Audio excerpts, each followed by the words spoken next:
Pump it up, pump it up. Trae. Come on, come on. With Trae. Pump it up, pump it up.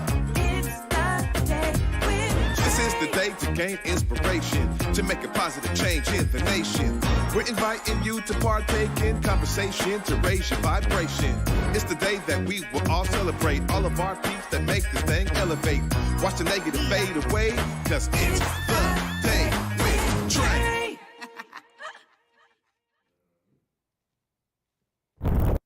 Grand Rising, everyone. Welcome to the Day with Trae. I'm your host, Trae Holiday. I want to welcome you to a wonder-filled Wednesday, y'all. Really excited for my guests who are in the building today. We got Jamila Johnson, owner of Beautiful Awakening Spa. We're going to be talking all about her business and how she's bringing some amazing services to the community. And later on in the show, we got Shaude Moore back in the building. We're going to be talking about the McKinney Center and the updates they have there. So I'm so excited that she's also here to join me. But of course, as you know, it is the top of the show. So this is the time where you join me. That's right. You're going to help us grow by sharing this show with folks who you feel could benefit from a daily dose of dopeness right here on the Day with Trae. And if you can't watch us, that's all right. We still have you covered. You know why? Because you can listen to us. That's right. Listen to us anywhere you find your favorite podcast. Just search Converge Media Network in the Day with Trae. You'll find us there.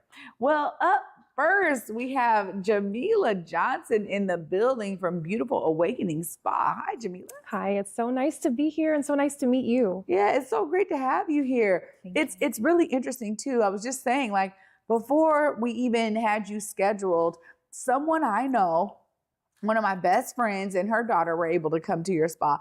And she's like, oh my God, you got to come to this place. It's so phenomenal.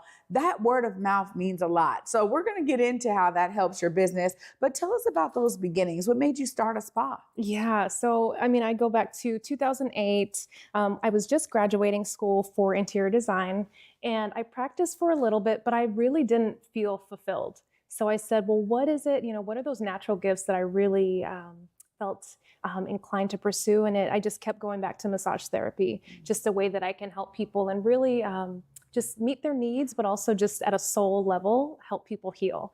And so I took that journey, and I will tell you, graduating in 2009, I had no idea that it would be what it is today, but I am thankful, and I know my father is also thankful that I'm able to use my interior design skills that I went to school to pursue. So I have been able to use that, and also obviously my training in massage therapy, and also explore some other modalities. Well, it's really special because that's one of the things I actually heard was that you walk into Beautiful Awakenings and it is this oasis. Yeah. So who knew you had an interior design background, but it speaks volumes. I mean, tell us a bit about the aesthetic that you built for Beautiful Awakenings and why you chose what you did. Yeah, so when I took on this project, when I took on the opportunity to be in this space, it was a great opportunity as far as what I was able to see. So there was a dated space. It was built in the 50s, needed a lot of renovation. However, there were a couple key features, not only the square footage, but also there was a beautiful bay window, a shower area. So I just saw a vision for this space and what it could become.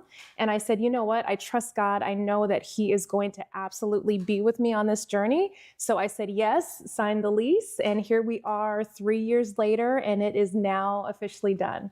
So, wow. Yeah. Well, there's a lot that goes into it. Yeah. And, when we're talking about services like what you offer, a lot of this really is word of mouth. How are you ensuring that when clients walk through your doors, they're wanting to share that experience with others?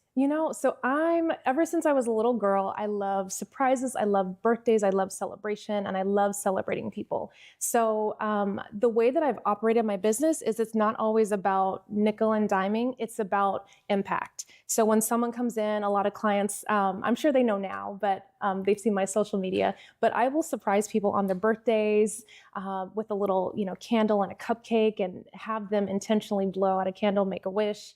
So I think it's really impacting people at the heart. And I think you can't lose when you do that. So every interaction, just, listening to the client, holding space for them, and just really being myself, that's really just kind of, people have received me very well, and they come back. So that's a blessing. Well, look, not only do they come back, but they tell others, which is so Right. important to growing the business. But also, you're right. I mean, you're servicing clients one on one. There is this intimacy with it, and Right. you have to actually have good energy around you in order for Right. people to want to be around you as well. Tell us a bit about the ways that you keep good energy to be able to, do what you do for every client. Yes, well, I love the Lord. So for me, it's huge to fill up every morning, every day, and just be intentional about what I'm feeding my soul, and I think just my personal faith and personal beliefs and personal relationship with Jesus. Just I think pursuing that and strengthening that. I think it just only makes me a better woman, a better businesswoman, and I'm able to share that with the community and what I do. So it's a beautiful circle, I think. Yeah. Well, also too, there's something to be said about the area you're in. I mean, we are seeing more and more families of color that are flooding to South King County cities. Renton is one of them. And really, Renton is like that first one. And so I know that there was like an influx of families who are like, okay, can't be in Seattle, but still want to be close enough. And so we're out here. How are you seeing, the space you're in kind of draw people to Beautiful Awakenings? Yeah, it's beautiful. And I love, when I grew up in California. So it was very diverse. So I always brag to my friends that I had piñatas at my birthday party. I grew up as a person who just had experiences. And so I love people from all different ethnicities, but I love when our people come to me and say, I've been looking for a Black therapist, or I've been looking for a Black esthetician that knows how to treat my skin. So I always say that everyone is welcome. I love all people, but it feels great to really cater to, darker skin tones and just help people to feel more comfortable with how I'm treating their skin and their body. So Yeah. Well, there is something really unique too, because different racial backgrounds actually do have different things going on with their skin. And so tell us a bit about the services you offer at Beautiful Awakenings. Yes. So obviously massage therapy, that's what I've been doing the longest. I also offer professional skincare services in addition to special events. So I have an affinity towards food, charcuterie. So I do a little bit of, your meats, cheeses, and just beautifully presented. And I also do spa. So spa parties are a part of that. And that falls in the same category as your bridal showers. So just, again, curating events, special moments, and just really creating a space that people can relax. Well, tell us a bit about the capacity, because you're talking about bridal showers, like parties. What does it look like for folks to bring kind of their friends together and do something at Beautiful Awakening Spa? Yeah, so I have hosted larger events. So I'd say around, just kind of depending on the time of the year. But if you're talking about a bridal shower or a smaller party, I would say about 12 if you're looking for spa services is great. And then of course, depending on the time of year, we can kind of open up the space. I've got a ton of cushions, move furniture around so we can accommodate a little bit more. But it's great. Women love to get together. I've also hosted this past February, I hosted a Galentine's event that I think we had 30 women in there, and it was phenomenal. We had guest speakers, and I really pampered those ladies with, we had just different gift bags and treats. I had a chocolate fountain.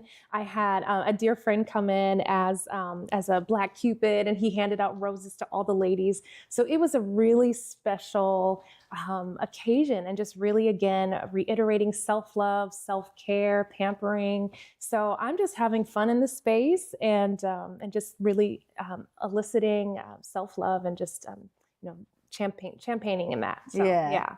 Well, you're talking about events, and that's one of the things that I love is when we have folks who have brick and mortar spaces. Now you have the beauty and the plethora to decide like what kind of other things can be done here in this space. And so I love that you're exploring that. You also have an event coming up pretty soon, right? Tell us more about this soiree. Yes, our end of summer soul soiree. So I've got some amazing people that will be a part of this. My brother, Jesse Rhodes, is launching his first book, which is exciting. So I wanted to, create a space for him to launch it. We also have Michael Powers music, which is one of my favorite live performers. I'm sure you've heard of Michael. We also have Soul Fusion Foods that has an amazing soul food curation that they'll be providing. And then also OBK Wine, a Black-owned wine company. So I'm able to support Black-owned businesses and also just, again, create community, collaboration, and just have a great time. Oh, well, it sounds like you're utilizing this space in all the right ways. Of course, if folks are wanting to tap in, they want to come to Beautiful Awakenings, they want to come to the soiree, look right here in this camera close to me. Let them know how they tap in. Yeah, so you can either reach out to me on social medias. It's at Beautiful Awakening Spa, or you can also visit my website, beautiful-awakenings.com. And tickets are available for the end of summer soiree. We have a few spots left, and I would love to see you, so definitely join us. Right on. Jamila, thanks so much for coming today. Anytime you have it, it's here for you. Thank you so much. A pleasure to meet you. You as well. Thank you. Thank you. Y'all, wow, what a great way to get started in this wonder-filled Wednesday. Really excited to continue all of the wonder with our next guest. Shaude Moore is back in the building, y'all. We're going to be talking all about the updates from the McKinney Center. I'm so glad she's here. Y'all don't want to miss it. Stay tuned. You're watching The Day with Trae.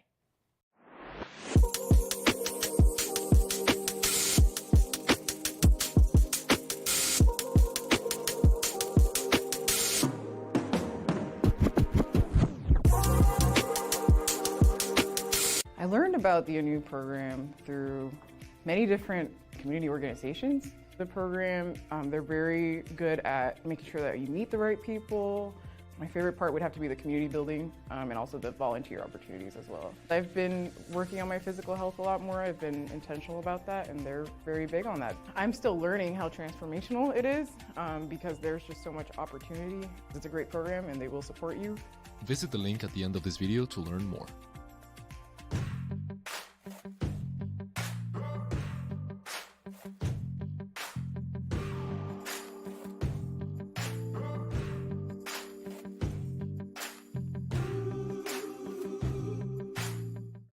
Big Tobacco thinks they know everything. They think they know you, your community, the places you go, the way that you spend your time. They think they got you all figured out, down to a formula, a calculation based off of numbers of what they think they know. Show them they're wrong. Learn more at theythinktheyknowyou.org. Welcome back, y'all, to The Day with Trae. I'm your host, Trae Holiday. Joining me right now is Shaude. What's up, Shaude? Hey Trae, how are you? Good to see you again. Happy Wednesday. I know. Awesome. Well, this is exciting because we said we were going to keep folks updated, and I'm so glad that you're back. You know, the Central District Community Preservation and Development Authority. I know it's a mouthful, I right? got it. But y'all have been doing some busy work over there with the McKinney Center. Many folks in community know it as the old SVI or SOIC. Tell us a bit about what's going on right now. And since the last time we saw you, I know there's a lot going on. So right now I've been doing a ton of hiring and some pauses at the same time, just taking a shift in our operational structure, really just looking into what do we want to do in the next 2 to 5 years. The board has been very aggressive in a positive way in terms of making sure that our mission and vision continue to align with why the CDCPDA was created in the first place, right? To create this holistic space where community can come back and just be back into the CD. Now, just kind of talking a little bit more about that, we see a lot of still gentrification, people being moved out. We were just talking about, you know, South Seattle, people living in Renton and Kent, Auburn, Federal Way, even going all the way towards Tacoma and so forth and so on.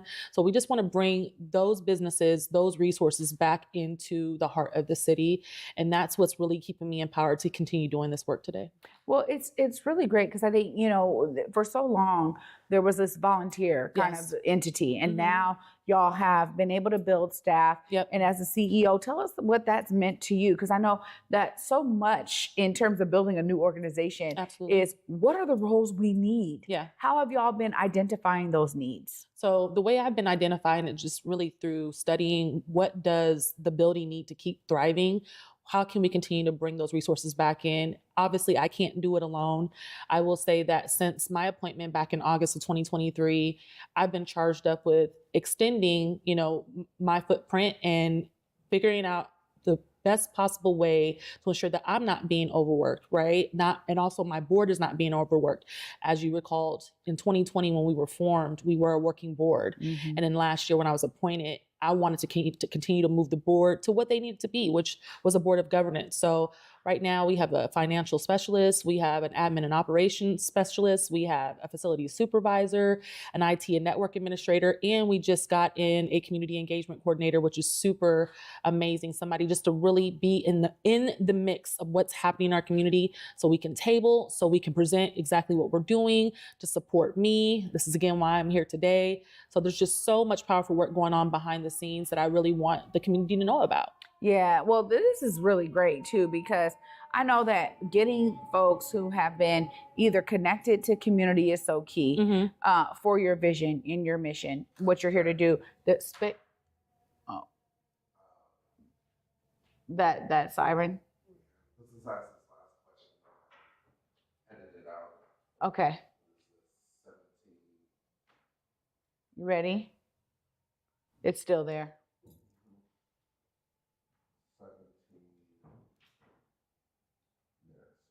Coming back in on this last question. Okay. Coming back in 5, 4, 3.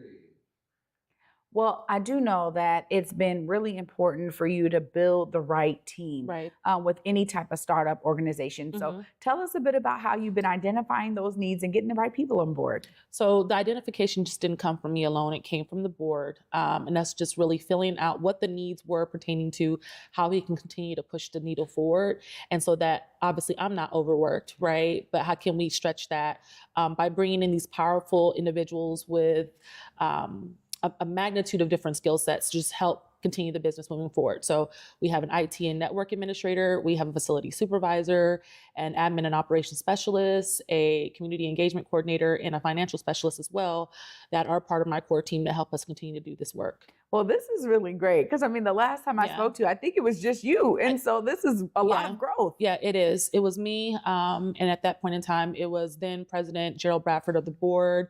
We actually just did re-election. So our new president is a woman, which is also super amazing because it's the first woman in history to lead our board. Her name is Krishna Richardson Daniels. So it's just super amazing to just be tied back into seeing the transitions of the work that we've been doing over time. And I'm super blessed, right? I tell everyone all the time, I wake up, I eat, I sleep, I breathe this work. I'm constantly moving. There's so many ideas and we're making all the right connections. Well, this is important too. I think, this has been such a historical place for so many people. And so the legacy piece, I want to just talk to you a bit about that because there's something really strong in space. Yeah. How are y'all thinking about the continuation of the legacy? So I'm happy that you brought that up. Yeah. So one of the real reasons why I'm here today is to talk about the Fulfill the Promise, the Rise of the Fall documentary that was co-created by Shaude Beaver and her sister Moet Beaver. It was a partnership with the CDC PDA. There was a kickoff screening at Mount Zion Baptist Church, which was super amazing. And now we're doing something where we can bring in more community just to share in what is the history about, why have we moved in the way that we have moved? And then the reference to Reverend Dr. Samuel B. McKinney and why this center is just so historic to our community, not just to our community alone, but even outside of that. This is one of the nation's first skilled-based centers. And we're really just excited about the work we're doing, continuing that legacy. Just when people even walk into today, they're so excited about the possibilities and just seeing how we are continuing to move the needle, starting with, him and all the other executive directors and CEOs that have been at SOIC, SVI, to me, to what is, the next phase in the next 10 years possibly to come. Yeah. I mean, and I understand too, because development takes time. It does. I mean, that's one of the things that bringing community along from the beginning is so vital because of the length of time. Oftentimes you have to have those kinds of engagements in the space. You have to have ways for people to tap in, understand what's going on, and also to talk about what they envision. So I love that y'all are opening that up to community about what they envision. So tell us a bit about this event and how folks can kind of tap in. What are, they're going to come to the documentary. Tell us. Yes. So it's almost like you're going to the movies. So we're going to give it that movie theater feel. We'll have some snacks, some nice refreshments, some drinks, just a way for us to come together, to be connected.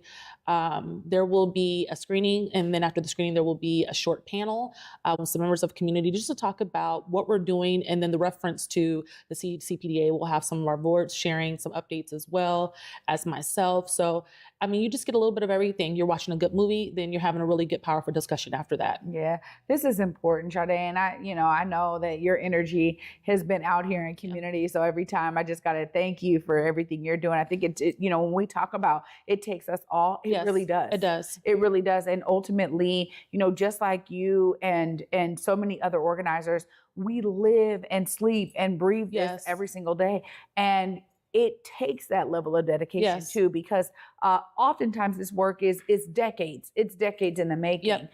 And when we get to see those triumphs of all the work, it is so rewarding for us to continue on for another decade, right? So I really appreciate what you're doing and opening up the opportunity for community to be engaged. Of course, if people want to stay in touch with McKinney Center, look right there, let them know how they stay in touch. So you can stay in touch by visiting our website at themckinneycenter.org. You can also go and find us on Facebook, the Central District Community Preservation and Development Authority. Just put that in your search bar.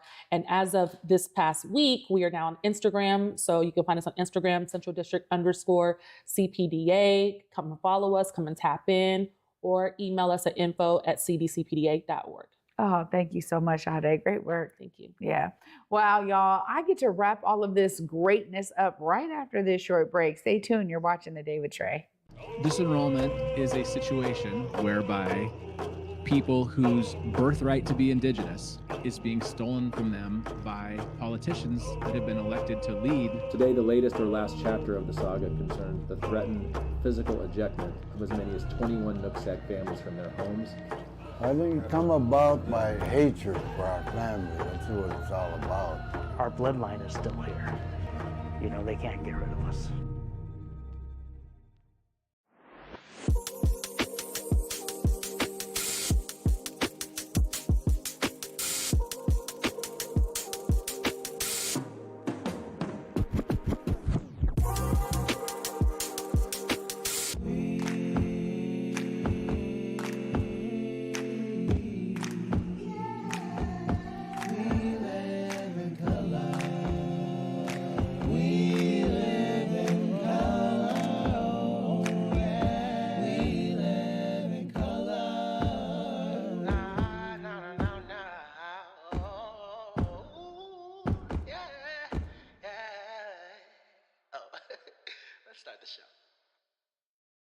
Here on Back to Besa, it's always been important to me that we uplift stories from across the region, and that no matter where you live in the nation, you never have to miss a moment of the show as we continue to highlight the beauty, excellence, and resilience of our communities across the Pacific Northwest. Why? Because representation matters. So no matter where you live, be it the Central District or Centralia, Portland or Pullman, or anywhere across the country, I encourage you to join me on this Back to Besa journey by downloading the free Fox Local app on your phone or smart TV as we continue to elevate the very best in our communities. Welcome back, y'all, to The Day with Trae. I'm your host, Trae Holiday. Huge shout out to my guests today, Jamila Johnson and Shaude Moore, both of them doing their part, y'all. And I'm telling you, it doesn't matter what it is you love to do or what you're skilled to do or what you're trained to do. Ultimately, when you're doing it for the betterment of other people, it really does benefit everyone. And the beauty of it is that we have more and more people who are building businesses, who are building legacies, who are continuing legacies by being strengthened by the history of so much that has happened, not only here in the great city of Seattle, but beyond, bringing that brilliance here. So there's all types of ways for you to be inspired and engaged. And of course, we want you to go to Beautiful Awakening Spa. Make sure you check them out there in Renton. Get yourself booked for a massage, or if you're doing something fun for the ladies, bring your small party there. She said up to 12 folks. That's actually a pretty sizable amount of folks in one space getting amazing pampered services. And if you're looking to connect with the McKinney Center and the CDCPDA, make sure that you follow them, get to that event, learn more about what they're doing to continue the legacy of what so many of us in community know as Seattle Vocational Institute. I'm telling y'all right now, I just get inspired because I get to be here and share these amazing stories with you all. And you know I'll continue sharing stories tomorrow. Until then, at 11 a.m., y'all. Peace.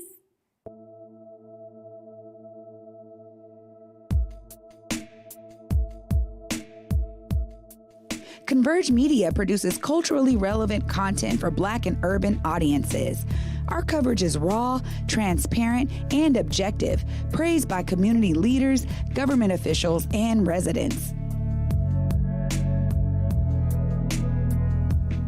Support Converge Media today via Venmo, Cash App, or PayPal at Converge Media.